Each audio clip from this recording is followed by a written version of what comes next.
Pronto. 1, 2, 3, vamos lá então agora para a aula de recurso extraordinário.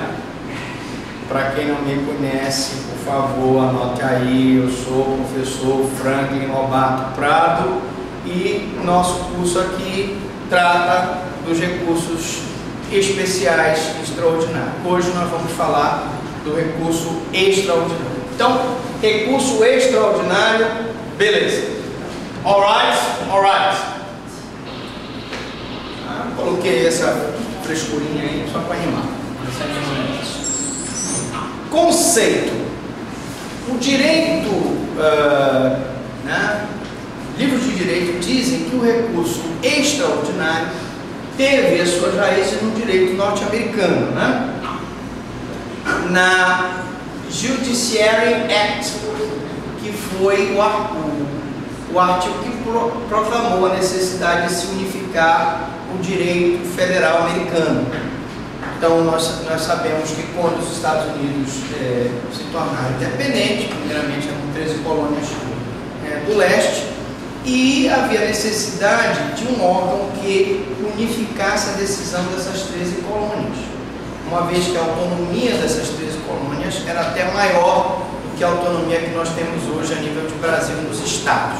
Daí porque essa unificação da autoridade, a interpretação do direito federal, cuja função no Brasil cabe ao Petróleo Celso e cuja função nos Estados Unidos cabe à Suprema Corte Americana, tá? A Suprema Corte Americana nos Estados Unidos tem essa função de interpretação do direito federal e de uniformização da nossa jurisprudência a nível constitucional. Este recurso dá autoridade e unidade à lei federal e principalmente à Constituição Federal. O objetivo do recurso extraordinário e o objetivo do recurso especial é justamente dar uma interpretação uniforme a nível infraconstitucional no recurso especial para o STJ e a nível constitucional para que o Supremo então interprete a nossa Constituição. É um remédio jurídico de natureza constitucional, porque ele está previsto na Constituição, já vimos. Processual, porque ele tem um procedimento a ser seguido. E cabível nos estritos casos previstos na Constituição Federal. Ali eu tenho hipóteses taxativas de cabimento do recurso especial. Vou repetir. Lá estão as hipóteses taxativas de cabimento do recurso especial. Significa que eu não posso criar uma hipótese que não está prevista na Constituição Federal e que se destina a fazer prevalecer o primado da lei fundamental e da lei federal. A lei fundamental, nós sabemos, é a Constituição. Cabimento. Bom, professor Franklin, mas o que a galera quer saber é quando é cabível o recurso extraordinário. Gente, o recurso extraordinário é cabível quando a decisão contrariar dispositivo da Constituição Federal. Então eu tenho uma decisão que contraria dispositivo da Constituição Federal, cabe um recurso extraordinário. Todas as vezes que a decisão recorrida contrariar a letra ou o espírito da Constituição Federal, passível fica o recurso extraordinário. Ok? Anotado? Podemos continuar? Você está assistindo? Anote aí. Contrariar tratado ou lei federal. E aí contraria-se em 3 hipóteses.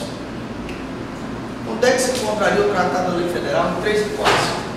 Bom, primeiro, quando se afastar da finalidade do advento da lei.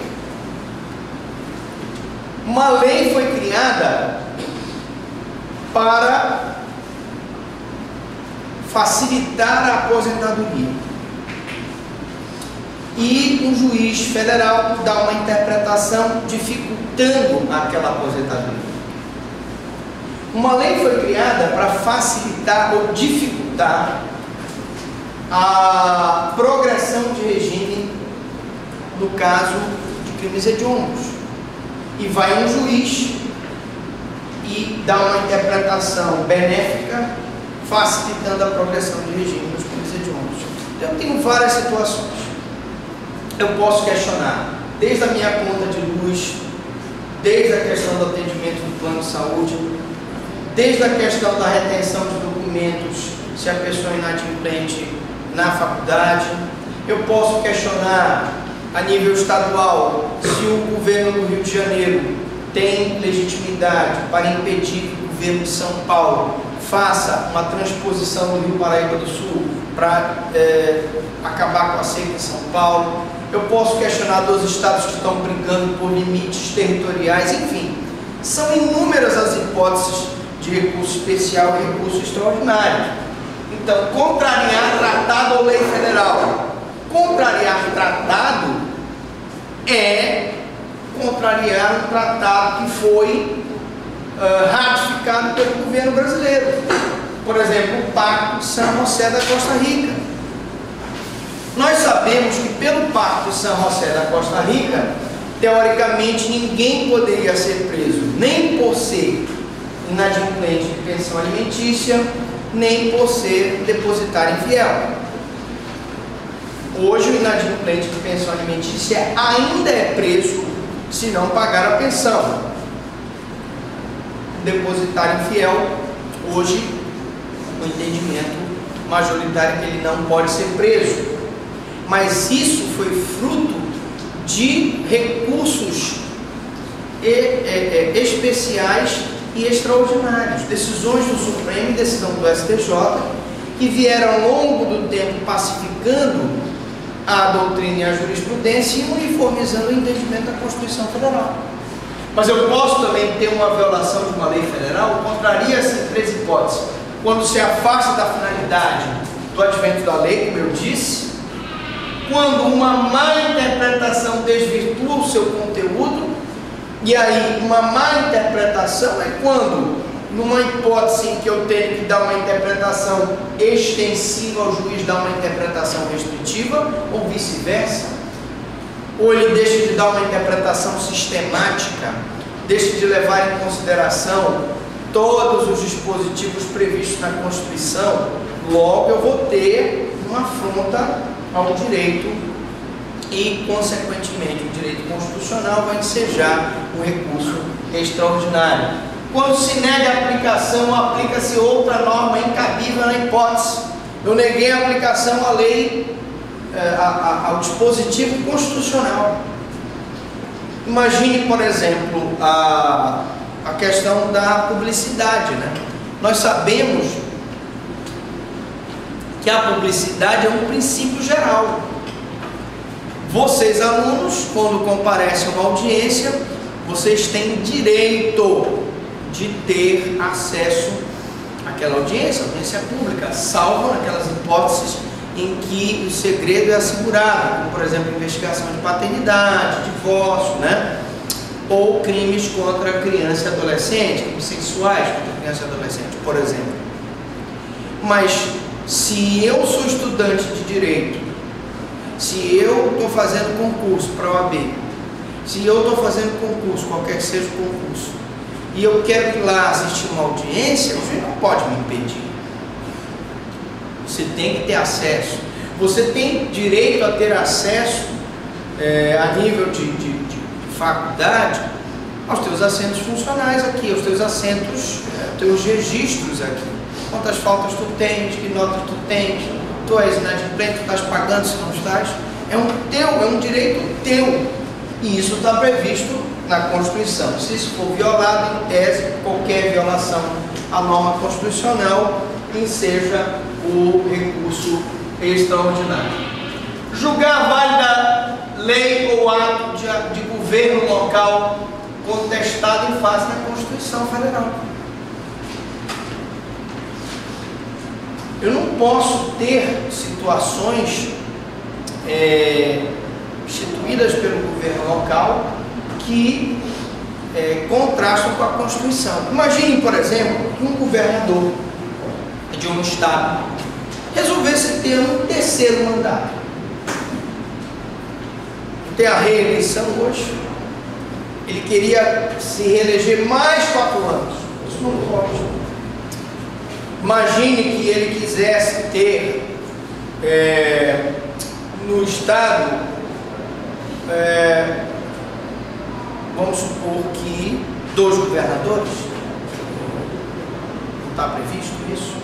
Tem um governador e um vice-governador. Imaginemos que ele quisesse no estado aumentar o número de deputados federais, né? E nós tivemos aí um movimento alguns anos atrás, algum tempo atrás, de diminuir o número de vereadores em alguns municípios, porque aqueles vereadores supostamente não estariam dando a contrapartida, estavam sendo eleitos só para desviar recurso público, e a população estava desassistida pelos vereadores. Muito bem.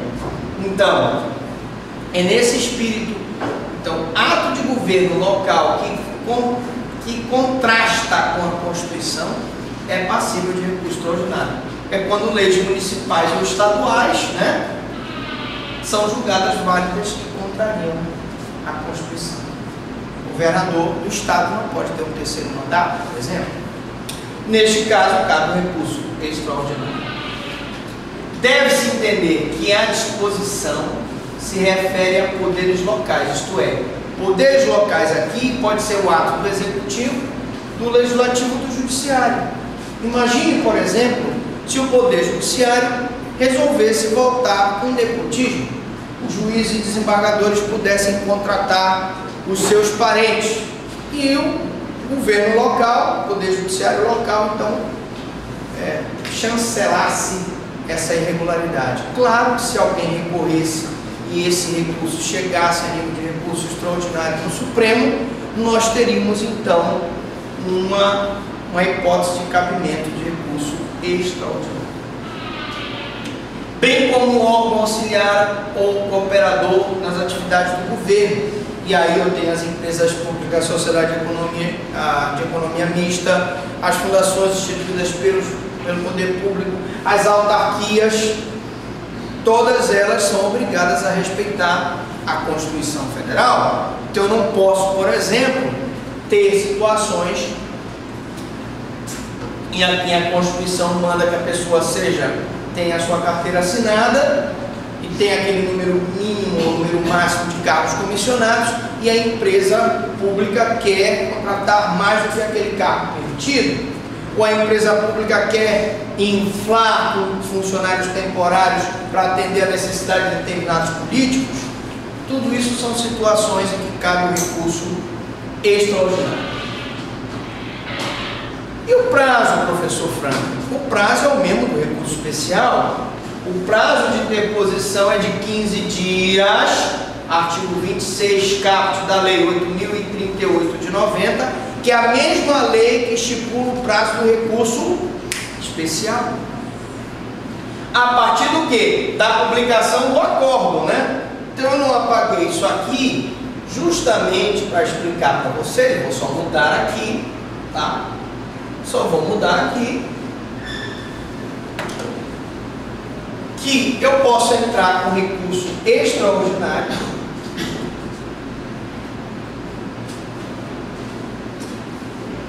tá? Tanto da decisão direto do STJ, posso apelar para o TJE, desculpa, o TJE, e entrar com recurso especial para o STJ, ou posso dessa decisão do TJE já entrar com recurso extraordinário para o Supremo Tribunal Federal.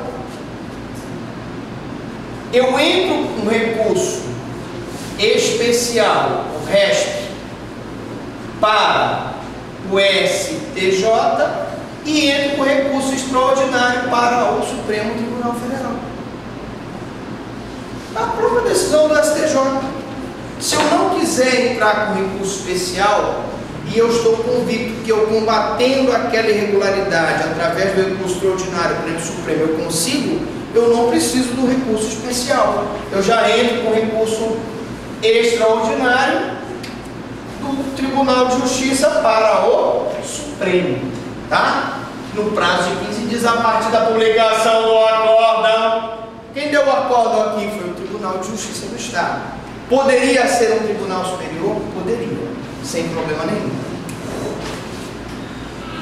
Salvo com relação ao MP, para quem o prazo se inicia a contar da ciência pessoal. Eu não sei se eu expliquei aqui, mas é bom explicar. Para o Ministério Público, nós temos uma prerrogativa, para a Defensoria também. Intimação pessoal, ou seja, os autos devem ser encaminhados diretamente para o Ministério Público para que ele aponte o carimbo de ciência. Também temos uma outra situação, que está prevista no Código de Processo Civil. Quem pode me ajudar aí? Prazo em quádruplo para contestação, para a Defensoria Pública, e prazo em dobro para recurso. Então, prazo para a Defensoria Pública em quádruplo para contestação e prazo em dobro para o recurso. Tá? Beleza, tranquilo. Vamos lá. E as formas de interposição?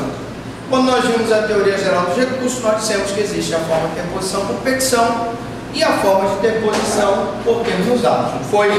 Beleza, ótimo. Mas, só um minutinho que a gente volta aqui, pronto. Essas formas de interposição nos tribunais superiores não pode ser feito por termos usados. A forma de interposição, ela tem que ser feita por petição, ou seja, por petição, aí você faz uma petição aqui, ó. Você faz uma petição do recurso extraordinário, né? A petição que você mostra ao desembargador, presidente do Tribunal de Justiça do Estado, que você deseja recorrer extraordinariamente, e ao Supremo, ou seja, a turma, a sessão que vai julgá-la perante o Supremo, você vai encaminhar as razões do teu recurso. Beleza? Você vai encaminhar as razões do teu recurso. Então, por petição, que deve ser dirigida para o presidente do tribunal, que proferiu a decisão recorrida, e aí aqui no nosso exemplo, é o Tribunal de Justiça do Estado, mas poderia ser um tribunal, por exemplo, o Superior Tribunal Eleitoral, poderia. Qualquer tribunal superior que a decisão é contrária à Constituição, eu vou recorrer o recurso extraordinário. Aqui eu mando a petição, essa primeira petição é para o juiz Lacó, e a petição com as razões do meu recurso é encaminhada para o juízo ad quem, né? E ela deve ser fundamentada e conter a exposição do fato do direito. Você vai colocar lá o fato e o direito que fundamenta a tua pretensão, a demonstração do cabimento do recurso, se é uma violação do tratado, se é uma violação da Constituição, se é uma violação, se é uma interpretação equivocada da Constituição, se é um ato do governo local contrastando com a Constituição, e as razões do pedido de reforma da decisão. O recurso extraordinário, a nível de efeito, vale o mesmo raciocínio em relação ao recurso especial. Por isso que a gente dá aula de um e logo depois da aula do outro, porque o que a gente explicou para um vale para o outro. Quando eu disse para vocês, professor Franklin, eu interpus um recurso especial, esse recurso especial suspende a decisão do juízo Lacó? Não, porque o recurso especial e o recurso extraordinário não tem efeito suspensivo. O recurso extraordinário será recebido apenas no efeito devolutivo. Recurso especial e recurso extraordinário não tem efeito suspensivo. Tá? Então, mas professor, e aí? Quero dar um efeito suspensivo no recurso, aquela decisão vai me causar gravame. Eu vou recorrer? Vou suspender como? Você vai andar com mandado de segurança. Você vai ingressar com mandado de segurança para suspender aquela decisão. A interposição de recurso extraordinário não tem efeito suspensivo.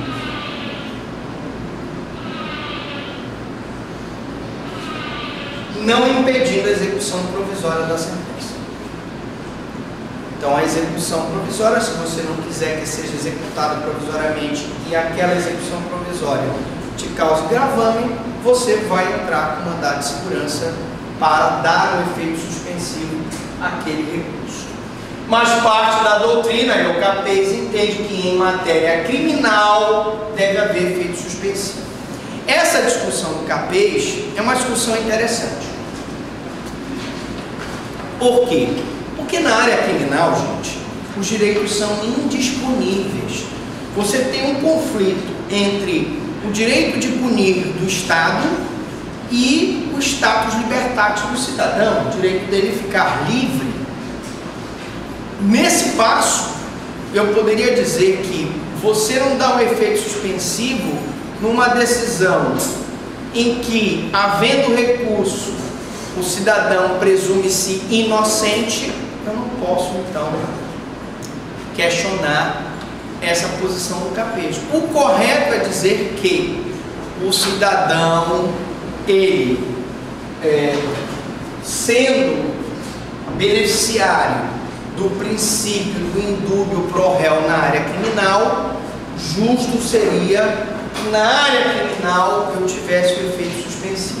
Mas eu não tenho legalmente, mas eu posso conseguir aquele efeito através de um mandado de segurança criminal. Beleza? Agora, na área civil é diferente. Geralmente são direitos patrimoniais, são direitos disponíveis. Vai haver o prejuízo, mas o prejuízo geralmente é patrimonial, diferente de uma execução provisória da sentença criminal que vai colocar o cara na cadeia. E é o prejuízo direto ao direito de liberdade dele. Então, no juízo civil, já sim, eu posso argumentar que o prejuízo seria mais patrimonial. Mas mesmo assim, no juízo civil, eu posso tentar, através de mandado de segurança, conseguir um efeito suspensivo se eu provar que aquela decisão me causa dano irreparável ou de difícil reparação. Professor, mas como é que funciona isso? Ele vai entrar primeiro com o recurso extraordinário normal e depois que ele entra. E aí, se ele pode até pedir no próprio recurso extraordinário um efeito suspensivo, e se ele não conseguir, ele pode pedir no recurso extraordinário. Claro, não é previsto, mas o presidente do tribunal, isso a lei, o regimento interno diz, se o presidente do tribunal verificar que aquela decisão causa parte, né, dano irreparável de difícil reparação, ele pode atribuir o efeito. Isso está lá desde a apelação, a gente vem falando nisso.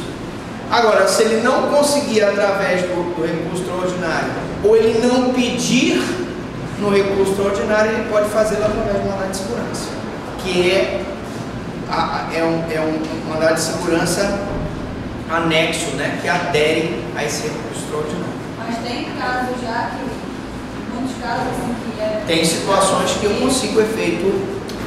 Vou te explicar, por exemplo, nós temos aí hoje decisões do Conselho Nacional da Magistratura que violariam, teoricamente violariam o direito da proporcionalidade das decisões judiciais. Vou te explicar um caso concreto. Vocês devem estar lembrados daquele caso da juíza de Abaetetuba, que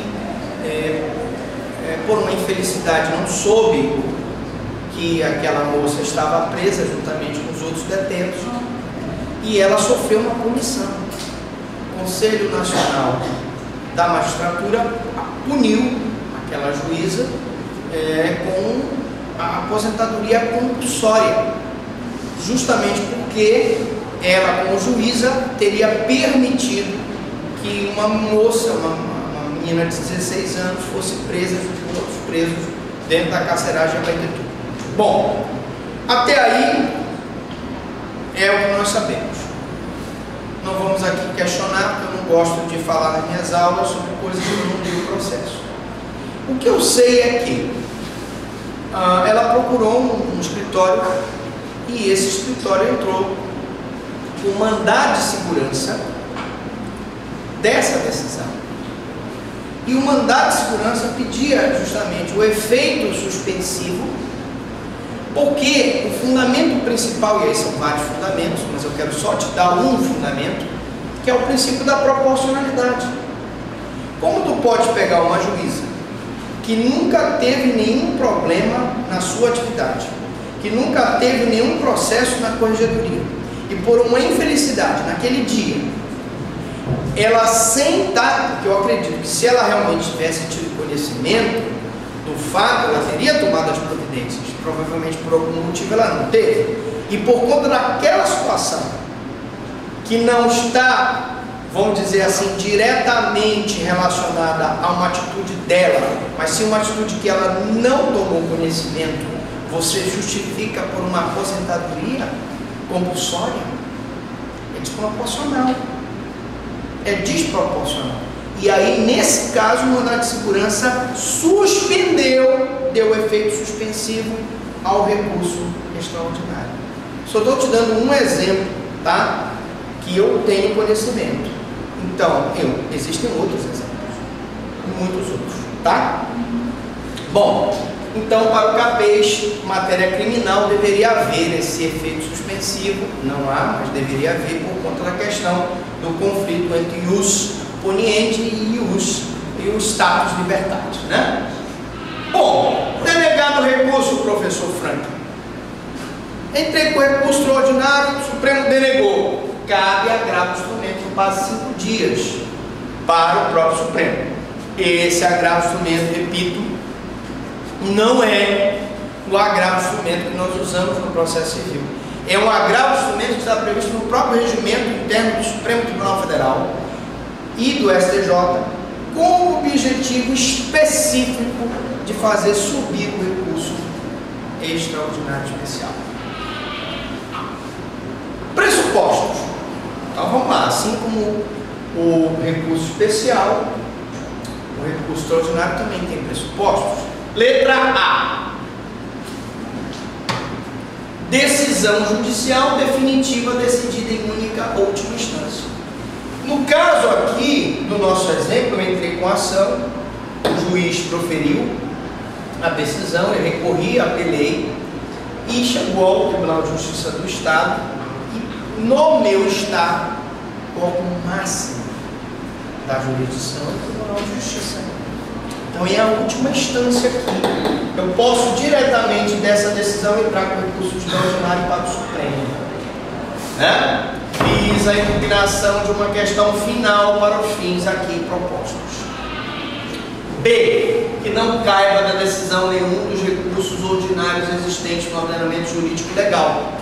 Porque se couber um outro recurso ordinário, como apelação, como embargos infringentes, embargos de declaração, né?